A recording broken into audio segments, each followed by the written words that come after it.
ঠাকুর বলছেন আমি দেখলাম এক জুড়ে আছে চৈতন্য, এক জুড়ে, সব জুড়ে এক আর চৈতন্য চিন্ময়।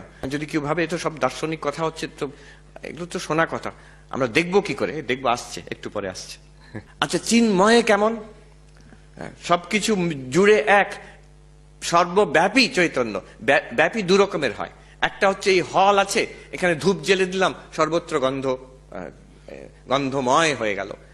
আলো জেলে দিলাম, আলোময় হয়ে গেল। ওইভাবে কি যে একটা জগৎ আছে, সেটাকে ব্যক্ত করে ছড়িয়ে আছে তার মধ্যে চৈতন্য, ওই রকম। That's one case. Or second case, এই যে table, there is a podium, আর কাঠ।